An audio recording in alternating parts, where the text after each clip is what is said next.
Selamat siang Ibu Kepala. Selamat siang. Apa kabarnya siang hari ini? Oh, kabar baik.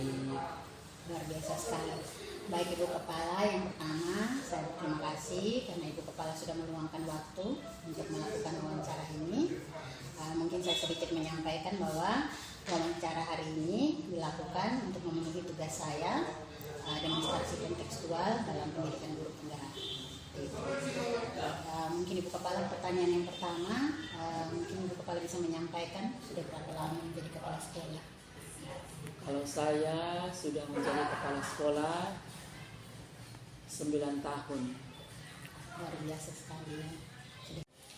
Baik Ibu Kepala, mungkin selama menjadi pemimpin tentunya Ibu Kepala pernah menemui 2 kasus dilema etika dan juga rujukan moral. Dilema etika di sini di mana Ibu Kepala mungkin mengambil satu kasus yang mengharuskan Ibu Kepala mengambil satu keputusan, tapi diperhadapkan dengan 2 pilihan, di mana 2 pilihan itu sama-sama benar tetapi saling bertentangan. Kemudian rujukan moral yang dimaksud di sini Ibu Kepala mengambil keputusan benar atau salah. Baik, mungkin Ibu Kepala bisa menceritakan kepada saya sedikit terkait bagaimana Ibu Kepala dapat mengidentifikasi kasus-kasus mana yang merupakan dilema etika maupun kasus-kasus mana yang merupakan rujukan moral. Ya baik, karena menjadi pemimpin itu pasti dengan sendirinya kita akan menghadapi masalah-masalah seperti itu.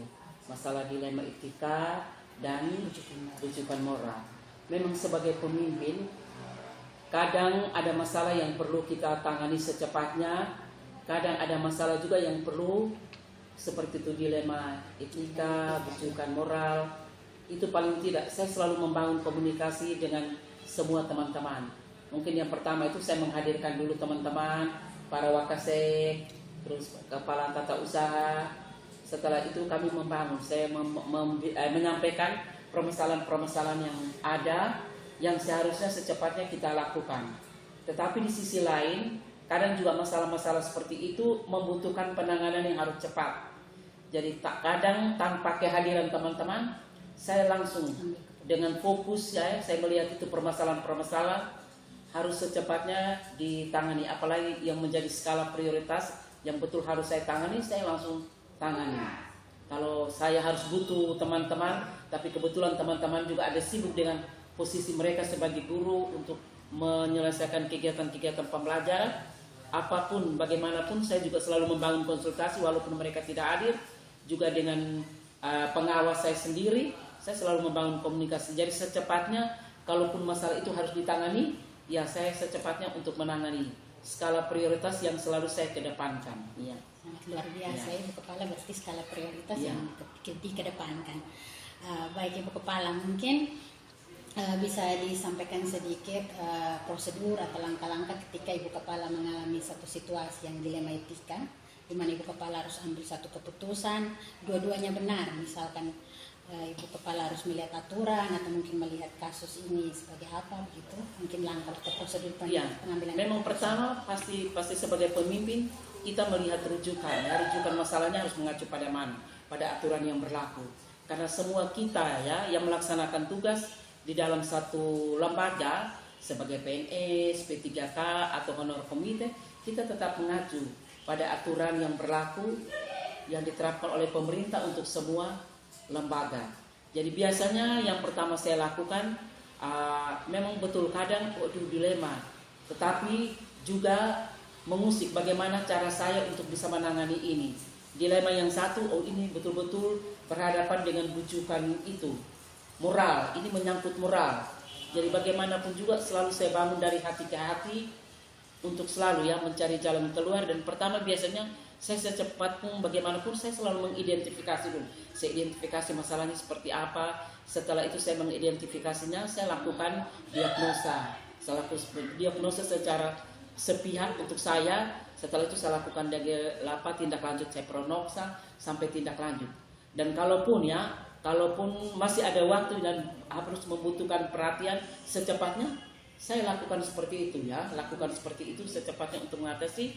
Dan kalaupun saya bisa mengundang teman-teman untuk cepat kami berbagi, kami bersama berkomunikasi, kolaborasi untuk bisa menemukan satu titik solusi yang baik untuk Jadi akhirnya tidak bisa maksudnya tidak mengorbankan. Tetapi bagaimanapun juga pasti saya mengambil seperti ini pasti ada sedikit ya suka dukanya seperti ini. Tapi itu resiko bagi saya sebagai seorang pemimpin, dan saya sampaikan kepada teman-teman yang sementara menemui masalah seperti itu, ini sudah. Kalau sampai saya ambil seperti ini, resikonya buat kamu seperti ini, suka dukanya seperti ini. Tetapi kita harus memilih satu jalan yang terbaik untuk bisa maju. Kalaupun tidak ada penyelesaian tidak bisa ya. Jadi selalu saya bangun dari hati ke hati, menyampaikan dengan penuh sukacita bahwa ini resikonya seperti ini. Tapi sebagai guru, sebagai teman sejawat ya harus siap. Luar biasa, dengan memikirkan segala risiko yang ada memang harus tetap ambil keputusan. Iya betul, benar. Ya. Baik Ibu Kepala, mungkin selama mengambil sebuah keputusan yang terkait dengan dilema etika, mungkin Ibu Kepala pernah menghadapi tantangan-tantangan, mungkin bisa diceritakan. Memang siapa yang bilang bahwa menjadi pemimpin dia tidak pernah akan ketemu dengan masalah? Pasti masalah. Tapi sepanjang saya memimpin, saya tidak terlalu menemui masalah yang sampai harus terpendam lama-lama. Karena saya sifat orangnya itu saya terbuka, bangun komunikasi dengan semua orang. Jadi akhirnya saya merasa fresh juga untuk yang menemui masalah itu. Luar biasa sekali Ibu Kepala. Baik Ibu Kepala, terkait dengan penanganan sebuah kasus, dalam hal ini Ibu Kepala harus mengambil sebuah keputusan, apakah ada jadwal tertentu ataukah Ibu Kepala biasanya langsung mengambil keputusan pada saat itu juga atau mungkin direncanakan? Ini terkait dengan jadwal pengambilan keputusan. Ya, itu tergantung masalahnya. Kalau masalahnya sekarang membutuhkan yang harus secepatnya supaya tidak berlanjut lagi, secepatnya hari itu saya tangani. Tetapi kalaupun saya melihat permasalahannya, ini membutuhkan kehadiran dari teman-teman, makanya saya menghadirkan mereka. Tapi secepatnya juga saya bilang kita jangan terlalu lama dengan masalah-masalah seperti ini. Saya mengundang teman-teman, mari kita mendengar masalah dan kita menyiapkan solusi yang tepat supaya tidak membebani teman kita yang menjadi masalah. Berarti tergantung masalahnya. Iya, tergantung masalahnya. Yang pertanyaan yang berikut Ibu Kepala, apakah ada seseorang atau mungkin faktor-faktor lain yang mempermudah atau membantu Ibu Kepala selama ini dalam mengambil satu keputusan ketika menemui satu persoalan atau satu kasus? Ya, kalau seperti itu Adik, saya selalu bangun komunikasi dengan pimpinan saya yang ada di kabupaten itu Korwas. Ya, Korwas saya selalu menyampaikan. Selain itu juga saya terbuka dengan teman-teman. Saya selalu panggil teman-teman, mari kita ini saya sampaikan permasalahan itu. Jadi kita langsung cari masalah, cari jalan keluar. Jadi tidak terlalu masalah itu harus disimpan lama-lama baru diselesaikan. Ya, kalaupun memang hari ini bisa diselesaikan, kenapa tidak? Mesti ditunda. Ya. Luar biasa sekali Kepala, berarti kolaborasi dengan semua. Iya, kolaborasi itu penting dalam membangun satu lembaga untuk jadi jalan baik. Kepala sekolah bisa jadi fresh, harus bangun komunikasi, harus berbagi tugas, berbagi peran dengan teman-teman semua. Nah, itu luar biasa. Baik Ibu Kepala, mungkin ini pertanyaan terakhir dari semua yang telah Ibu Kepala sampaikan. Mungkin kira-kira Ibu Kepala bisa membagi sedikit pengalaman terkait dengan pengambil keputusan. Mungkin seperti kata-kata bijak lah terkait dengan mengambil sebuah keputusan seperti itu. Ya, saya diminta untuk memberikan satu kalimat penguatan untuk bisa itu. Saya selalu tanamkan disiplin. Yang kedua harus betul bangun rasa simpati bahkan empati kepada semua teman-teman, anak-anak sekalian, sehingga lembaga ini bisa bangun ya. Dia bisa bangun dan bisa berjalan dalam suasana kenyamanan. Jadi pikiran harus sehat. Jadi sekolah kita ini saya memilih warna hijau karena apa? Warna hijau itu memberi kesejukan. Jadi semua bangunan fisik, semua teman-teman saya bilang selalu dengan rasa kesejukan itu harus selalu ada. Hindari segala stres, selalu bangun komunikasi, selalu ada rasa percaya diri bahwa saya di mana saja saya pasti akan terbantu. Karena apa? Saling terbuka satu sama lain. Makanya saya selalu mengatakan peliharalah peraturan, maka peraturan akan memelihara Anda. Wah, luar biasa sekali Ibu Kepala. Pelihara peraturan, maka peraturan akan memelihara Anda. Baik Ibu Kepala. Bagi Ibu Kepala, terima kasih sekali karena Ibu Kepala telah meluangkan waktu, sudah berbagi pengalaman terkait menjadi seorang pemimpin dalam mengambil sebuah keputusan. Dan mungkin Ibu Kepala, terima kasih juga karena sangat menginspirasi dari jawaban-jawaban yang telah diberikan. Mungkin ini saja Ibu Kepala. Ya baik Ibu Yeni, Pesan. terima kasih karena sudah menjadi guru penggerak ya. Mudah-mudahan bisa berbagi kepada teman-teman dan akhirnya kita semua sama-sama turut mengembangkan SMK. Terima kasih, Tuhan Terima kasih, memberkati. selamat siang. Baik, selamat siang.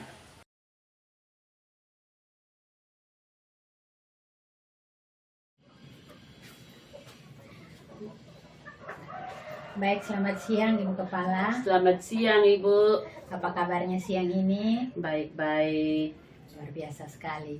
Baik Ibu Kepala, yang pertama saya menyampaikan terima kasih kepada Ibu Kepala selaku Kepala Satuan PAUD Monmolo yang sudah bersedia meluangkan waktu untuk melakukan wawancara dengan saya. Jadi tujuan wawancara hari ini adalah saya ingin menyelesaikan tugas demonstrasi kontekstual pendidikan guru penggerak pada modul 3.1.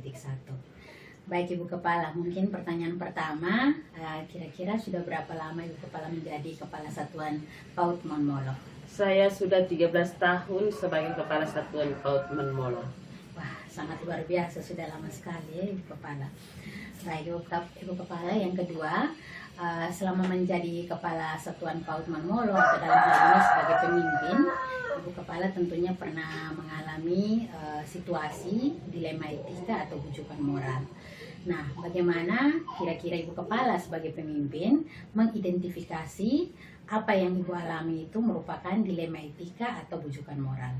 Yang pertama saya mengamati, kemudian saya mengumpulkan informasi, dan yang ketiga itu saya mengambil satu keputusan. Wah, luar biasa sekali, sangat terarah. Baik, pertanyaan yang kedua Ibu Kepala, bagaimana Ibu menjalankan pengambilan keputusan di PAUD yang Ibu pimpin ini? Saya mengambil satu keputusan itu berdasarkan aturan yang telah disepakati bersama. Wah, luar biasa, berdasarkan aturan yang disepakati. Baik, mungkin Ibu bisa menyampaikan kepada saya terkait dengan langkah-langkah atau prosedur yang Ibu lakukan ketika Ibu mengambil satu keputusan terkait dengan dilema etika. Yang pertama membahas bersama dengan rekan guru, yang kedua menentukan keputusan sesuai dengan aturan yang sudah disepakati. Berarti bersama dengan rekan kerja juga Ibu Kepala. Iya. Iya, baik. Ibu Kepala, pertanyaan berikut. Hal efektif apa yang Ibu anggap sangat efektif ketika mengambil sebuah keputusan terkait dengan dilema etika? Hal efektif yaitu mendengarkan pendapat, yang kedua melihat aturan yang ada. Mendengarkan pendapat dari rekan kerja ya? Iya. Ya, luar biasa. Pertanyaan yang berikut Ibu Kepala, apakah ketika Ibu Kepala menjalankan tugas sebagai seorang pemimpin, terutama dalam mengambil sebuah keputusan, adakah tantangan yang Ibu hadapi? Tantangan yang saya hadapi yang pertama itu apakah keputusan yang saya ambil diterima atau tidak. Baik Ibu Kepala, apakah selama menjalankan tugas sebagai seorang pemimpin dalam mengambil sebuah keputusan terkait dilema etika, adakah seseorang atau faktor-faktor yang selama ini mendukung? Yang faktor-faktor seseorang yang mendukung itu adalah suami dan teman kerja di sekolah. Oh ya, luar biasa. Baik Ibu Kepala, pertanyaan yang terakhir, dari semua yang Ibu Kepala telah sampaikan, mungkin Ibu Kepala bisa berbagi pembelajaran terkait dengan sebagai seorang pemimpin ketika kita mengambil satu keputusan berkaitan dengan dilema etika. Sebagai seorang pemimpin, kita harus bijak dalam mengambil satu keputusan sesuai dengan aturan yang telah disepakati bersama. Wah, luar biasa. Jadi sebagai seorang pemimpin kita harus bijak. Iya. Ya, baik. Terima kasih Ibu Kepala. Mungkin ini sekian beberapa pertanyaan dari saya. Terima kasih sudah meluangkan waktu. Dan semoga apa yang telah Ibu sampaikan bisa menjadi pembelajaran buat kami. Sama-sama Ibu Guru. Ya, selamat siang. Selamat siang.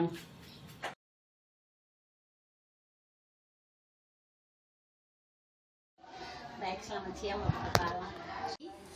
Kepada Bapak yang sudah bersedia untuk meluangkan waktu untuk saya wawancarai. Jadi Bapak, mungkin saya menyampaikan tujuannya sedikit. Wawancara hari ini berkaitan dengan tugas saya sebagai calon guru penggerak, di mana saya ingin mewawancarai Bapak terkait dengan modul 3.1 pengambilan keputusan berbasis nilai-nilai kebajikan sebagai seorang pemimpin. Ya. Baik Bapak Kepala, mungkin sebagai awalnya mungkin bisa perkenalan diri sedikit. Ya. Baik, selamat pagi. Saya Alexander Salu SPD, Kepala Sekolah Swasta Mungkin Bapak sudah berapa lama menjadi kepala sekolah? Saya di sini kurang lebih sudah masuk tahun yang keempat menjadi kepala sekolah. Luar biasa sekali, Bapak sudah tahun yang keempat. Ya, baik Bapak, mungkin pertanyaan yang berikut Bapak, selama menjadi seorang pemimpin, Bapak tentunya pernah mengalami dua situasi yang namanya dilema etika dan rujukan moral. Dilema etika di sini di mana Bapak menghadapi situasi Bapak harus mengambil keputusan di antara dua pilihan yang sama-sama benar tapi saling bertentangan. Rujukan moral di sini Bapak mengambil keputusan antara benar atau salah. Mungkin Bapak bisa menyampaikan sedikit bagaimana cara Bapak mengidentifikasi kasus-kasus mana yang merupakan dilema etika dan kasus mana yang merupakan rujukan moral. Baik, menurut saya yang masuk dalam dilema etika itu kasus-kasus yang berkaitan dengan kepentingan orang. Dalam posisi ini mungkin kita lebih banyak melihat tentang kepentingan banyak orang ketimbang kita mempertimbangkan tentang perasaan orang tertentu. Maka yang kita perlu ambil adalah keputusan-keputusan yang dia menyangkut banyak orang. Sementara tentang perasaan atau kepentingan pribadi orang tertentu mungkin kita abaikan. Sedangkan dalam hal tentang benar atau salah, dalam hal ini pasti kita melihat soal ketentuan dan aturan. Hal-hal yang kita ambil pasti terkait dengan aturan, pasti kita anggap benar. Karena kita tidak bisa membuat kebijakan di luar aturan yang berlaku. Kira-kira gambaran seperti itu. Itu luar biasa. Cara Bapak mengidentifikasi adalah melihat dulu kasusnya seperti apa, kemudian kira-kira untuk kepentingan siapa dulu. Siapa kita bisa ambil keputusan. Yang berikut Bapak, bagaimana cara Bapak menjalankan proses pengambilan keputusan ketika Bapak berhadapan dengan kasus-kasus yang berkaitan dengan dilema etika saja. Cara Bapak menjalankan pengambilan keputusan sebagai seorang pemimpin. Baik, saya kira terkait dengan kasus-kasus yang terkait dengan dilema etika, dalam banyak hal itu pasti kadang-kadang kita berpikir untuk melihat tentang kepentingan yang terakomodir dalam keputusan itu, tetapi kita kembali lagi bahwa kita lebih banyak melihat tentang kepentingan banyak orang. Misalnya ada orang yang kemudian nanti merasa dikorbankan, tetapi itu kita masukkan ke dalam kepentingan orang per orang. Kita lebih baik mengutamakan yang namanya kepentingan banyak orang. Berarti caranya dengan melihat kepentingan seperti itu. Baik Bapak, pertanyaan yang berikut Bapak, mungkin bisa disampaikan gambaran umum saja terkait kasus-kasus dilema etika yang mungkin pernah Bapak alami. 1-2 contoh kasus saja. Contoh dilema etika yang pernah terjadi misalnya tentang waktu pagi. Yang kita tetapkan di sekolah ini adalah misalnya apel pagi 6.30 sebenarnya menjadi beban untuk orang tertentu. Tetapi saya tegaskan bahwa ini kita tetapkan menjadi kepentingan bersama. Maka ini mau atau tidak mau kita harus menyesuaikan. Karena ada alasan orang tertentu pagi dia masih sibuk urusan segala macam, dia tidak bisa hadir di 6.30. Tapi saya pikir ini ketetapan bersama dan mau atau tidak kita harus menyesuaikan. Karena ini terkait dengan kepentingan kita di sini, kepentingan bersama, maka kita abaikan kepentingan lain yang mungkin masih bisa kita lakukan atau kita selesaikan setelah jam sekolah begitu. Itu salah satu contoh ya. Ya. Yang berikut Bapak, ketika dalam mengambil sebuah keputusan berkaitan dengan dilema etika, langkah-langkah atau prosedur apa yang Bapak lakukan? Prosedur yang kita lakukan yang pertama pasti kita pertimbangkan matang-matang terkait dengan efek dari kebijakan atau keputusan yang kita ambil. Jadi kita pasti harus siap untuk terima risiko. Karena kadang-kadang misalnya ada yang tidak setuju dan keputusan pasti ada komplain, tetapi itu kita sudah siap untuk mengatasi. Lalu kemudian yang kedua adalah kita mencoba memberikan pemahaman tentang tujuan akhir dari sebuah kebijakan atau keputusan kita ambil. Kira-kira ada dua hal ini. Berarti yang pertama Bapak tadi adalah resiko, kemudian yang kedua adalah tujuan akhir Tujuan dari akhir, kebijakan. ya. Baik, luar biasa. Bapak yang berikut, hal-hal apa saja yang selama ini Bapak anggap efektif ketika mengambil satu keputusan yang berkaitan dengan dilema etika yang paling efektif? Yang paling efektif yang kita lakukan adalah terkait dengan keputusan yang berkaitan dengan dilema etika. Itu pasti kita memberikan pemahaman terlebih dahulu. Jadi minimal orang memahami dulu tentang kebijakan yang kita ambil untuk kemudian kita putuskan, lalu kemudian pasti kita gambarkan juga tentang tujuan akhir, sehingga jangan sampai kita buat keputusan tapi tujuan akhirnya tidak ada atau tidak jelas, tidak dipahami, lalu kemudian orang lain kira-kira putuskan kira-kira di arahnya kemana gitu. Baik. Oke Bapak yang berikut, ketika mengambil suatu keputusan, tentunya Bapak pernah mengalami tantangan. Mungkin bisa diceritakan sedikit tantangan-tantangan apa saja yang dihadapi ketika mengambil keputusan yang berkaitan dengan dilema etika. Tantangan yang pernah kita alami terkait dengan keputusan dilema etika, misalnya ada hal yang kita sepakati, tetapi kemudian ada oknum tertentu yang berjalannya di luar kesepakatan. Itu menjadi hambatan sebenarnya, karena sebenarnya itu kita putuskan dalam kesepakatan bersama, tapi ketika setelah itu kemudian berjalannya di luar kesepakatan kita. Ya, kira-kira salah satu. Berarti tantangannya adalah ada oknum tertentu yang tidak mengikuti Tidak jalur, mengikuti gitu. kesepakatan atau keputusan. Ya. Baik Bapak yang berikut, ketika mengambil satu keputusan Bapak, apakah Bapak punya jadwal tertentu yang mungkin disiapkan untuk penyelesaian satu kasus, misalkan untuk mengambil satu keputusan dilema etika, ataukah mungkin Bapak putuskan saat itu juga, atau mungkin seperti apa Bapak? Keputusan terkait dengan dilema etika biasanya pasti dipersiapkan. Kita pertimbangkan waktunya kapan kita putuskan, kemudian sebagian kemudian keputusan itu berlaku sampai kapan. Jadi timbang waktunya. Berarti jadwalnya direncanakan. Ya, gitu? direncanakan sebelumnya. Baik Bapak, selama menjadi seorang pemimpin dalam mengambil satu keputusan Bapak, adakah seseorang atau mungkin faktor-faktor lain yang mendukung atau memperlancar Bapak atau membantu Bapak dalam mengambil keputusan? Ya, dalam mengambil keputusan pasti ada orang-orang yang kemudian mendukung kita terkait dengan keputusan, sehingga kemudian ketika ada keputusan dan tidak ada pendukung, pasti kemudian keputusan itu menghasil tidak jalan. Ada misalnya teman-teman guru pendukung keputusan, sehingga setelah kita putuskan bersama, lalu kemudian ini bisa dijalankan bersama. Berarti luar biasa Bapak kolaborasi ya di Bapak. Ini mungkin yang terakhir Bapak dari semua yang telah Bapak sampaikan. Mungkin Bapak bisa berbagi sedikit pengalaman atau pelajaran kepada kami sebagai CPP terkait dengan sebagai seorang pemimpin ketika kita menghadapi satu kasus atau satu situasi dilema etika, bagaimana cara kita mengambil sebuah keputusan. Atau dalam hal ini mungkin Bapak bisa berbagi kata-kata bijak lah yang berkaitan dengan pemimpin dalam mengambil satu kebijakan.